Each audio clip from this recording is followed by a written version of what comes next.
श्रीमद्भागवत महापुराण महात्म्य अध्याय 6। सनकादि कहते हैं, नारद जी, नियम से सप्ताह सुनने वाले पुरुषों के नियम सुनिए।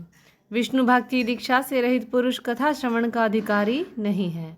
जो पुरुष नियम से कथा सुने उसे ब्रह्मचर्य से रहना, भूमि पर सोना और नित्य प्रति कथा समाप्त होने पर पत्तल में भोजन करना चाहिए। काम, क्रोध, मद, मान, मत्सर, लोभ, दंभ, मोह और द्वेष को तो अपने पास भी नहीं फटकने देना चाहिए।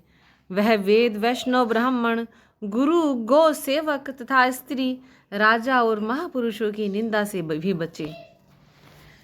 नियम से कथा सुनने वाले पुरुष को रजस्वला स्त्री, अंतयज, मलेच्छ, पतित, गायत्रीहीन द्विज, ब्राह्मणों से द्वेष करने वाले तथा वेद को न मानने वाले पुरुषों से बात नहीं करनी चाहिए। सर्वदा सत्य, शौच, दया, मौन, सरलता, विनय और उदारता का बर्ताव करना चाहिए। धनहीन, क्षय रोगी तथा किसी अन्य रोग से पीड़ित, भाग्यहीन, पापी, पुत्रहीन और मुमुक्षु भी यह कथा श्रवण करे। जिस स्त्री का रजोदर्शन रुक गया हो, जिसके एक ही संतान होकर रह गई हो, जो बांझ हो, जिसके संतान होकर मर जाती हो अथवा जिसका गर्भ गिर जाता हो, वह यत्न पूर्वक इस कथा को सुने। यह अत्युत्तम दिव्य कथा करोड़ों यज्ञों का फल देने वाली है। नारद जी ने कहा, मैं धन्य हूँ, आप लोगों ने करुणा करके मुझे बड़ा अनुग्रहित किया है। आज मुझे सर्व पापहारी भगवान श्री हरि की ही प्राप्ति हो गई। तपोधनो, मैं श्रीमद्भागवत श्रवण को ही सब धर्मों से श्रेष्ठ मानता हूँ, क्योंकि इसके श्रवण से बैकुंठ बिहारी श्री कृष्ण की प्राप्ति होती है।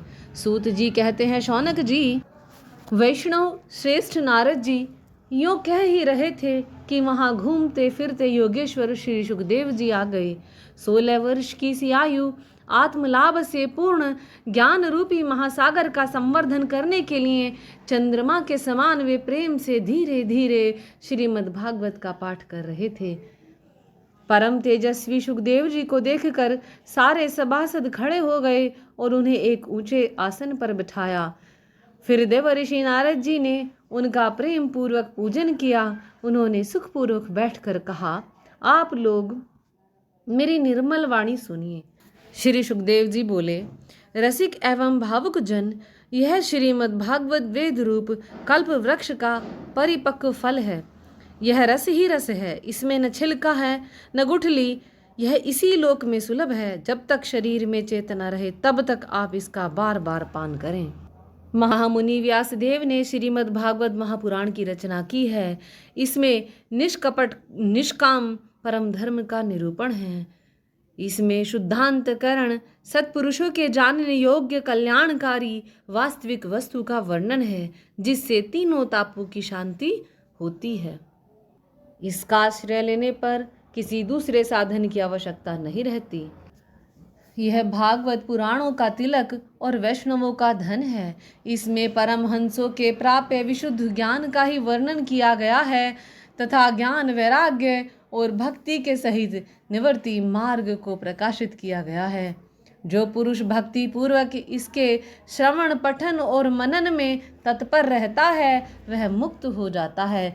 यह रस स्वर्गलोक, सत्यलोक, कैलाश और बैकुंठ में भी नहीं है। इसीलिए भाग्यवान श्रोताओं, तुम इसका खूब पान करो, इसे कभी मत छोड़ो।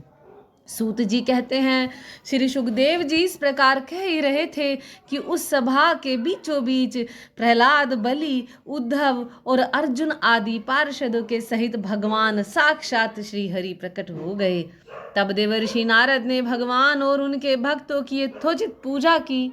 भगवान को देखकर देवर्षि नारद ने उन्हें एक विशाल सिंहासन पर बैठा दिया और श्री पार्वती जी के सहित महादेव जी और ब्रह्मा जी भी वहां आए। ऐसा अलौकिक कीर्तन देख भगवान प्रसन्न हो इस प्रकार कहने लगे, मैं तुम्हारी इस कथा और कीर्तन से बहुत प्रसन्न हूँ। तुम्हारे भक्ति भाव ने मुझे वश में कर लिया है, अतः तुम मुझसे वर मांगो। सभी भगवान से कहने लगे, भगवान, हमारी यही अभिलाषा है कि जहाँ भी सप्ताह पारायण कथा हो वहाँ आप अपने इन पार्षदों के साथ अवश्य पधारें, हमारा यह मनोरथ पूर्ण कीजिए। भगवान तथास्तु कहकर अंतर्ध्यान हो गए। इसके पश्चात नारद जी ने भगवान और उनके पार्षदों के चरणों को लक्ष्य करके प्रणाम किया। फिर सुखदेव आदि तपस्वियों को भी नमस्कार किया। कथामृत का पान करने से सब लोगों को बड़ा आनंद हुआ, उनका सारा मोह नष्ट हो गया। फिर वे सब अपने अपने स्थानों को चले गए। उस समय सुखदेव जी ने भक्ति को उनके पुत्रों सहित अपने शास्त्र में स्थापित कर दिया। इसी से भगवान का सेवन करने से श्री हरि वैष्णवों के हृदय में आविराजते हैं। जो लोग दरिद्रता के दुख ज्वर की ज्वाला से दग्ध हो रहे हैं, जिन्हें माया पिशाचिनी ने रोंद डाला है, जो संसार समुद्र में डूब रहे हैं, उनका कल्याण करने के लिए श्रीमद् भागवत महापुराण सिंहनाद कर रहा है। शौनक जी ने पूछा, सूत जी, सुखदेव जी ने राजा परीक्षित को, गोकर्ण ने धुंधुकारी को और सनकादि ने नारद जी को किस किस समय यह ग्रंथ सुनाया? मेरा संशय दूर कीजिए। सूत जी ने कहा, भगवान श्री कृष्ण के स्वधाम गमन के बाद कलयुग के कुछ 30 वर्ष से अधिक बीतने पर भाद्रपद मास की शुक्ला नवमी को सुखदेव जी ने यह कथा आरंभ की थी। राजा परीक्षित के कथा सुनने के बाद कलयुग के 200 वर्ष बीत जाने पर आषाढ़ मास की शुक्ला नवमी को गोकर्ण जी ने यह कथा सुनाई थी। इसके पीछे कलयुग के 30 वर्ष और निकल जाने पर कार्तिक शुक्ला नवमी से सनकादि ने यह कथा आरंभ की थी। निष्पाप शौनक जी, आपने जो कुछ पूछा था इसका उत्तर मैंने आपको दे दिया। इस कलयुग में भागवत की कथा भवरोग की रामबाण औषध है। यह श्री कृष्ण को अत्यंत प्रिय, संपूर्ण पापों का नाश करने वाला, मुक्ति का एकमात्र कारण और भक्ति बढ़ाने वाला है। अपने दूत को हाथ में पास लिए देखकर यमराज उसके कानों में कहते हैं, देखो, जो भगवान की कथा वार्ता में मद हो रहे हो उनसे दूर रहना। मैं औरों को दंड दे सकता हूँ, लेकिन वैष्णवों को नहीं। इस असार संसार में विषय रूप विष की आसक्ति के कारण व्याकुल बुद्धि वाले पुरुषों अपने कल्याण के उद्देश्य से आधे क्षण के लिए भी इस शुक कथा रूप अनुपम सुधा का पान करो। निंदित कथाओं से युक्त कुपथ में व्यर्थ ही क्यों भटक रहे हो? राजा परीक्षित इस बात के साक्षी हैं कि इस कथा के कान में पड़ते ही मुक्ति हो जाती है। इसका जिसके कंठ से संबंध हो जाता है वह वैकुंठ का स्वामी बन जाता है।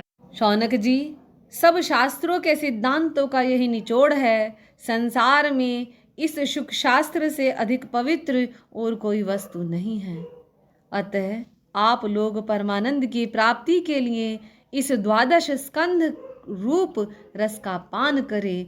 श्रीमद् भागवत महात्म्य समाप्त। हरि ओम।